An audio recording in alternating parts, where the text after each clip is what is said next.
Há uma expressão que está dentro de uma história de dois irmãos.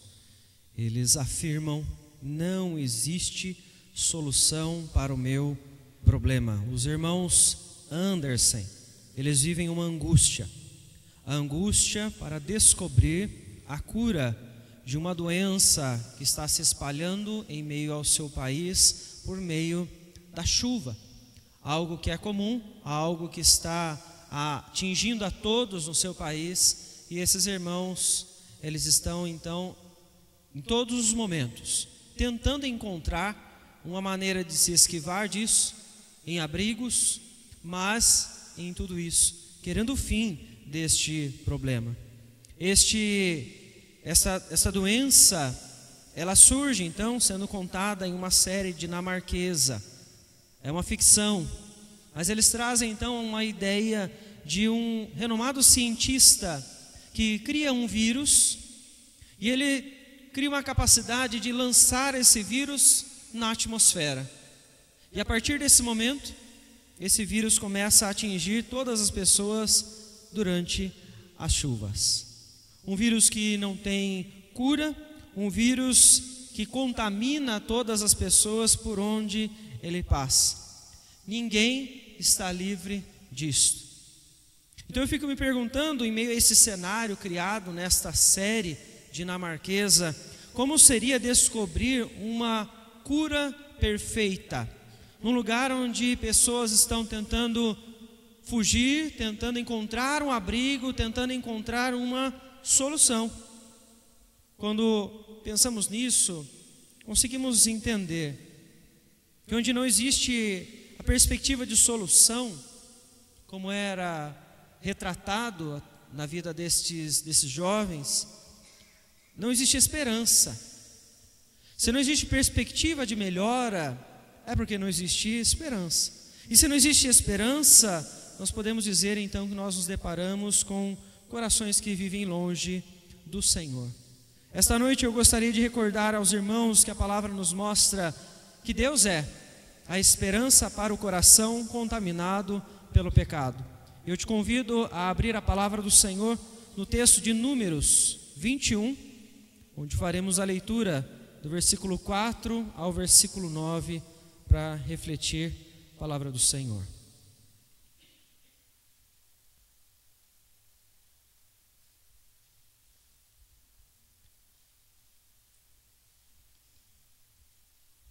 Números capítulo 21, do versículo 4 ao versículo 9.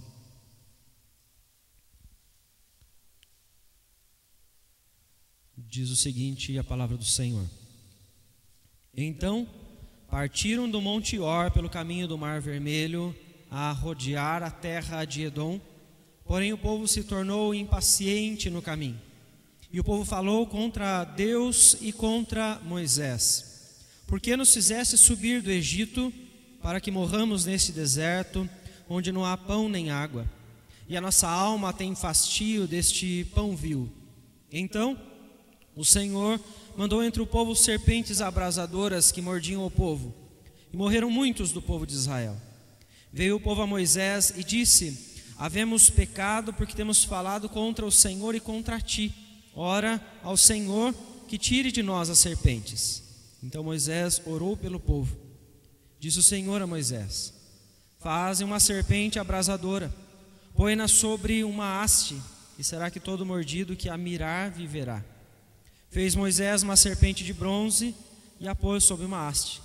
Sendo alguém mordido por alguma serpente, se olhava para a de bronze, sarava. Vamos orar mais uma vez? Senhor, clamamos a Ti neste momento, que o Senhor fale ao nosso coração, através deste texto que acabamos de ler, nesta reflexão que vamos fazer, que o Teu Espírito Santo venha trabalhar na mente, coração de cada um de nós, trazendo a nós o entendimento.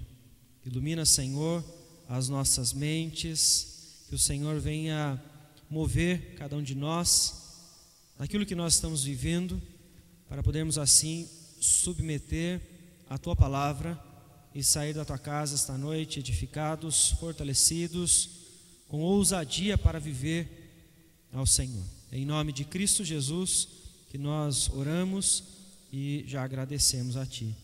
Amém, Senhor. Irmãos, a caminhada pelo deserto, ela faz Israel se deparar com uma triste circunstância, neste momento e em vários outros. O Senhor conduz o seu povo após a saída do Egito para caminhar por este lugar onde eles se deparam com vários desafios. E Israel, nas suas ações, nas suas palavras, eles acabam dizendo: não existe solução para o nosso problema. Em todos os momentos você vê Israel se deparando com as dificuldades, com os momentos de desafio, de provas, e eles então murmuram, questionam, se levantam para falar sobre aquilo que Deus está fazendo. É interessante de observar que a partir então do caminho pelo Mar Vermelho, o povo se torna impaciente. Esta é a palavra que o texto traz para nós, logo no final do versículo de número 4. E eles reclamam contra Deus, e eles reclamam contra Moisés, sobre aquilo que Deus está fazendo, e sobre aquilo então que Moisés estava fazendo, sendo este colocado como líder à frente de todo Israel. E o questionamento que eles fazem para o Senhor à frente, no versículo de número 5, eles são direcionados às suas necessidades particulares. Eles dizem então: o Senhor nos trouxe para morrer, porque aqui nós não vamos ter água, nós não vamos ter comida. E é interessante que os argumentos deles, eles parecem mostrar que Deus deixou eles sem qualquer tipo de cuidado. Mas o próprio versículo 5 já encerra dizendo uma frase para nós, deste povo, sobre aquilo que eles tinham. Porque eles dizem: e a nossa alma tem fastio deste pão vil. Ou seja, Deus não havia deixado o seu povo para perecer no deserto. Deus conduziu o seu povo. Deus sustentou o seu povo. Deus deu a eles aquilo que era preciso. Mas em meio a tudo isso, nós vemos então que Israel entende que isso não é suficiente, que pão vil é este ao qual eles estão mencionando aqui, senão o maná que Deus faz cair dos céus para que eles tenham alimento. Nós vemos então que neste momento o maná de Deus não é suficiente para o coração de Israel. Deus enviar pão do céu para o seu povo não é suficiente para um coração impaciente. Por isso, a cura para o coração contaminado pelo pecado surge em meio à urgência dos corações que estão insatisfeitos. Deus está agindo, Deus está abençoando, Deus está curando, mas isso não é suficiente para os corações que estão insatisfeitos em meio à sua vida. São corações capazes de transformar os milagres de Deus em algo inútil. Ignoram então com toda a coragem, ousadia, aquilo que Deus está fazendo. Israel faz isso nesse momento. Nós estamos fartos, nós não queremos mais este pão, isto é inútil para nós. Deus está cuidando de Israel e eles estão ignorando os detalhes de tudo aquilo que Deus faz.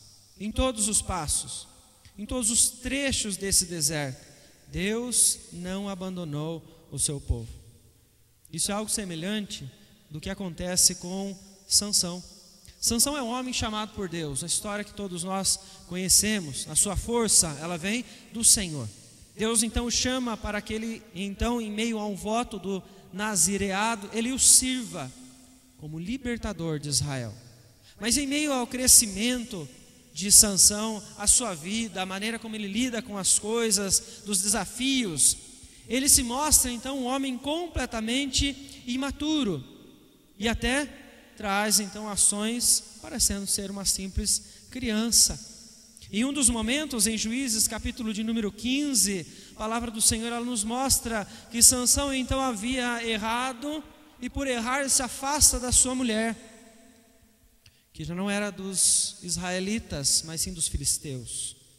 Ao se afastar dela, o pai, preocupado com sua filha, ele entrega ela a outro homem, para que ela viva com outro homem. E Sansão busca essa mulher, depois de um tempo, um longo tempo. E a palavra do Senhor então nos mostra que este homem, chamado por Deus, abençoado pelo Senhor, chamado para ser libertador de Israel, ele ignora todo o cuidado de Deus sobre a sua vida e ele se comporta como uma criança. Porque ao descobrir que aquela mulher havia sido entregue a outro homem, ele então começa a colocar fogo nas plantações dos filisteus naquele instante. Ele afirma, assim como Israel, em Números capítulo 21, eu estou farto deste pão vil. Ou seja, aquilo que Deus está me dando não é suficiente. Eu vou fazer o que me parece melhor. Eu vou fazer aquilo que agrada ao meu coração. Por quê? Porque eu tenho pressa, eu tenho urgência para que aquilo que eu quero seja atendido por Deus. E é isso que então o texto nos mostra sobre Israel, um povo que vê o agir de Deus, mas que está impaciente, não é capaz então de se submeter à ação do Senhor, falta de esperança, porque eles não estão submissos a Deus. Corações que hoje estão vivendo na urgência para com todas as coisas, são aqueles que também vivem na falta de esperança. Estão impacientes, querem tudo para agora, ou tudo para ontem. Não está acontecendo como esperado para essas pessoas, e tudo para elas se torna negativo. Elas não conseguem ver as coisas boas que Deus está fazendo. Elas focam apenas naquilo que é ruim. Elas focam apenas naquilo que não deu certo, conforme elas haviam planejado e achavam então que deveria acontecer. O ruim fica gravado na mente dessas pessoas, porque elas não têm um olhar além daquelas circunstâncias. Isso então mostra para nós que a cura para o pecado, ela surge em meio à urgência de um coração impaciente, por meio da esperança do Senhor. Israel está vivendo este momento longe da presença de Deus. Eles não entendem o que é que Deus está então fazendo no meio deles. E é por isso que o texto nos mostra na sequência Deus enviando serpentes venenosas, serpentes abrasadoras entre o povo, e a cada mordida desses israelitas que estavam no deserto, eles morriam. Isso gera angústia nos corações, para que o povo então de imediato corra até Moisés e eles então afirmem: nós pecamos pelo que nós falamos, nós sabemos que nós erramos, ore ao seu Deus para que Ele tire de nós essas serpentes. Veja então que estes corações contaminados pelo pecado, eles precisam de quebrantamento para entender o que é que Deus está fazendo. E a cura para o pecado, ela surge durante a dureza então deste coração que está ainda petrificado. Ezequiel 36, o Senhor então diz ao seu povo: darei a vocês um coração novo, tirarei de vocês o coração de pedra e darei a vocês um coração de carne. Porei o meu espírito em vocês e os levarei a agir segundo os meus decretos. Quando o coração está petrificado, ele está impossibilitado de seguir os decretos de Deus. Ele não ama ao Senhor, ele não está vivendo para Deus, está vivendo para si mesmo.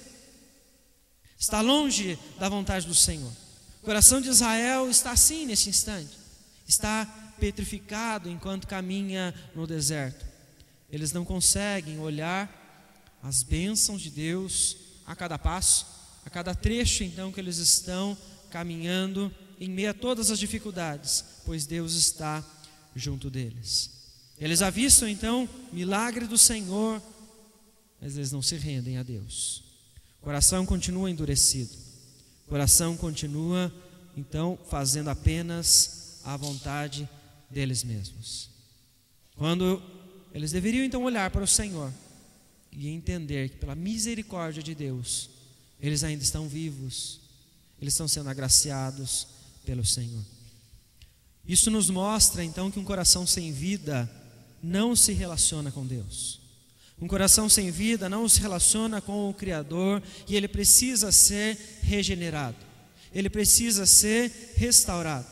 E é por isso que Deus faz o povo passar por um processo. Eles estão sendo tratados por Deus. Passar por este momento de angústia é o caminho que o Senhor está usando para tratar o coração de Israel, para que eles percebam que se não for o Deus de Moisés agir em favor deles, eles vão morrer, eles estão perecendo. E é isso que faz então com que eles despertem e eles voltem ao Senhor. O livro de Samuel nos mostra Saul vivendo isso. Deus o chama, coloca como rei sobre Israel, e ao invés de ele viver em obediência ao Senhor, ele se afasta, ele desobedece e ainda justifica o seu pecado colocando a culpa no povo. Não, o povo estava pedindo, o povo me levou a viver desta forma. Não reconhece os seus erros, não entende que Deus havia chamado ele e que ele tinha uma responsabilidade para com o Senhor. Por que isso? Porque o coração que está petrificado não compreende o que é arrependimento. Ele não consegue chegar ao Senhor, ele não se relaciona com o seu Criador, ele não tem vida. Já quando você olha a história de Davi, em meio ao pecado que ele comete contra Batseba, mandando matar Urias, quando o profeta chega diante de Davi, ele conta então uma história e Davi fica irado naquele instante. Natan diz: este é você, o Senhor sabe da sua história, o Senhor sabe o que você fez. E a reação de Davi naquele instante mostra a diferença do coração de Davi para o coração de Saul, porque ele imediatamente, ele volta diante de Deus, através do profeta, e ele diz: eu preciso do perdão do Senhor, porque eu errei. E o profeta então diz: você está perdoado. É reconhecimento, é arrependimento pelas falhas.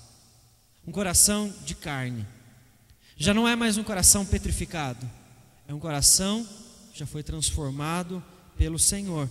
Este então é capaz de demonstrar arrependimento e receber então esta graça do Senhor. É só o coração de carne que é a habitação do Espírito de Deus, aqueles capazes de obedecerem aos decretos, os mandamentos do Senhor. O que acontece com Israel neste texto é um processo para eles saírem da condição de coração petrificado para chegar ao coração de carne e voltar a um relacionamento com o Senhor. Veja que Israel é quebrantado para sair da angústia promovida pelo pecado. O erro deles leva eles a esta dor que eles estão sentindo, a esse desespero que eles estão sentindo, porque o pecado está os levando à morte. E é isso que eles estão agora desesperados, porque eles não querem mais viver sobre isso. Mas nós estamos falando de um povo que até esse instante estava entendendo: não existe nenhuma solução para o nosso caso. O nosso problema não tem, portanto, como ser resolvido. E agora eles de imediato eles entendem: Moisés, clame ao Senhor para que Ele traga para nós a solução. Isso acontece porque Deus é a esperança para o coração contaminado pelo pecado. Deus ordena a Moisés, na continuação do texto, que ele construa uma serpente de bronze e a coloque então sobre uma haste, e todos aqueles que tiverem sido mordidos por estas serpentes abrasadoras, venenosas, olharem para esta que está pendurada na haste, eles serão então curados. Moisés faz, constrói, e naquele mesmo momento que todos envenenados que olhavam, eles eram então curados. E E o que é esta cura? É voltar a viver. Esta cura é então não ter mais risco de morte. É o Senhor falando ao seu povo: agora vocês não vão morrer mais. Essa consequência que vocês estavam sofrendo, eu estou tirando de vocês neste momento. Meus irmãos, quando nós somos capazes de identificar a fonte de uma doença, o que nós fazemos? De imediato nós procuramos o remédio certo para sermos então curados. Israel entende a direção de Deus. Deus fala a Moisés, Moisés orienta o povo, e o povo faz o quê? De imediato se prostra, volta ao Senhor, olhando para aquela serpente, sabendo então que não a serpente deveria ser adorada, mas o próprio Deus, o Criador, o Redentor deste povo. Nós vemos que o Senhor traz a cura para o pecado de Israel através da serpente de bronze. É a provisão do Deus Redentor perante o seu próprio povo.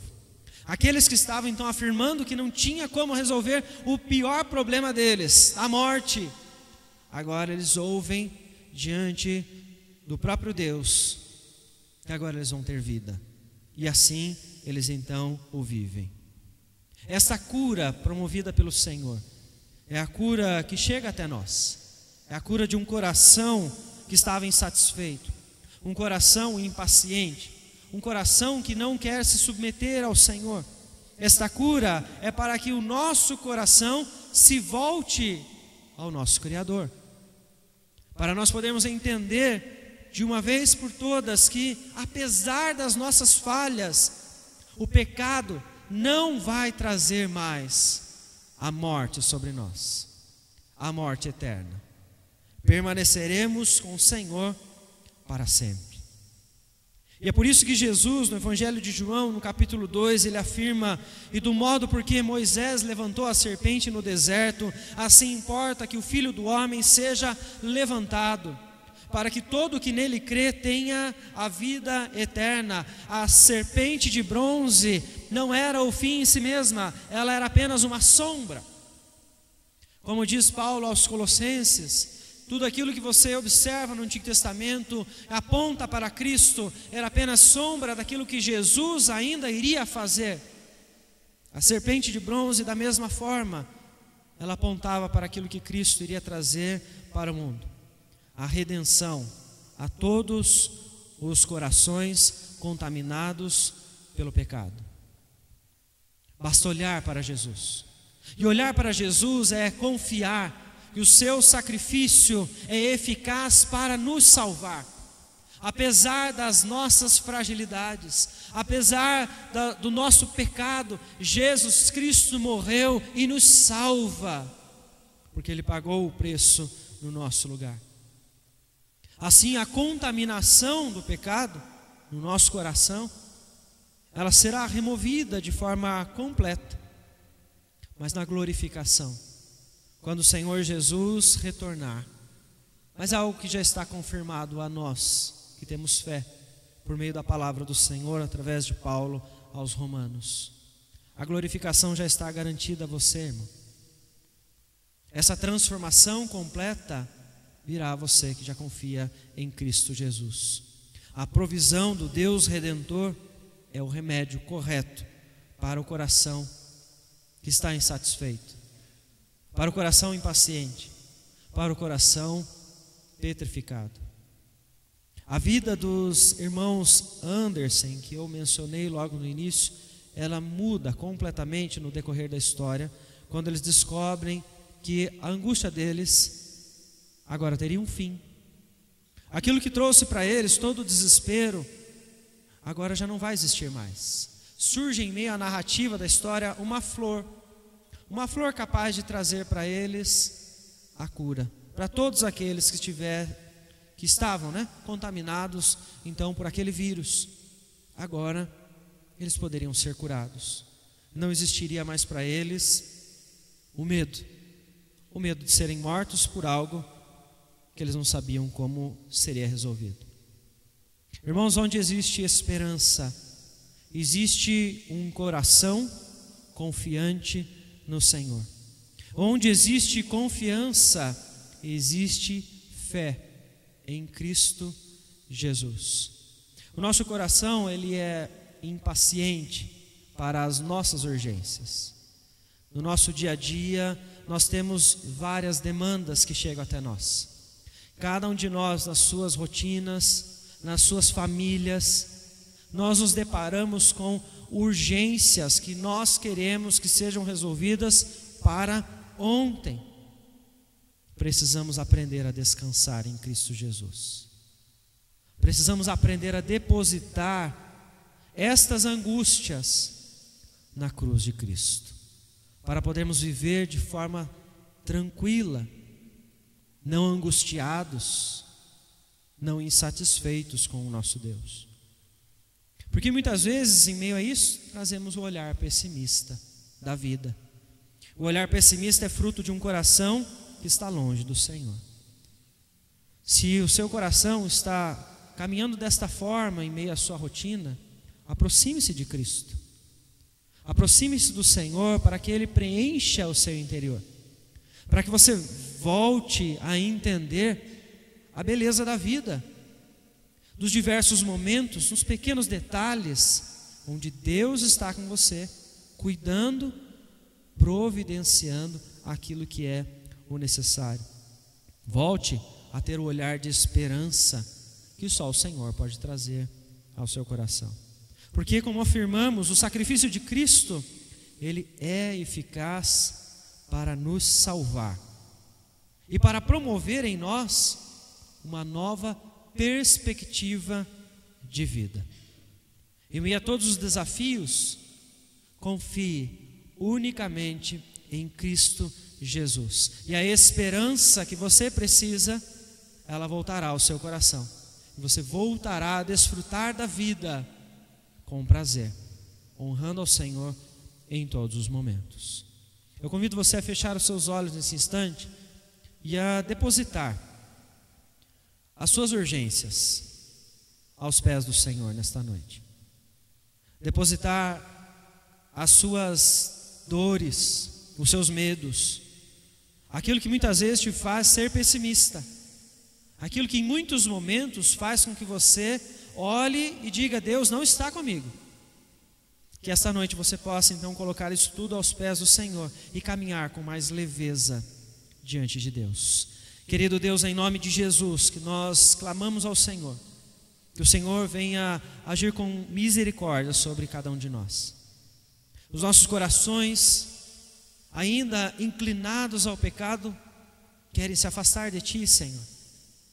E eu peço ao Senhor por misericórdia, que o Senhor nos preencha através da palavra que foi lida e refletida esta noite, que o Senhor nos encha com esperança, que o Senhor nos encha com fé, com alegria, para podermos viver todos os dias na certeza do Teu cuidado sobre nós. Clamamos ao Senhor, ó Pai, que nos mostre os caminhos, nos dê estratégias, nos dê sabedoria para nós lidarmos com as nossas urgências, mas que em tudo o Senhor seja honrado e que o Senhor nos ensine a descansar aos pés da cruz. É no nome de Jesus que nós oramos e agradecemos, porque sabemos, ó Pai, que onde estiverem dois mais reunidos em Teu nome, o Senhor está ali agindo, trabalhando, moldando os corações. Por isso sabemos que esta noite o Senhor está aqui conosco e agirá conforme a Tua palavra em nossos corações. É no nome de Cristo que nós oramos e agradecemos ao Senhor. Amém, Senhor Deus.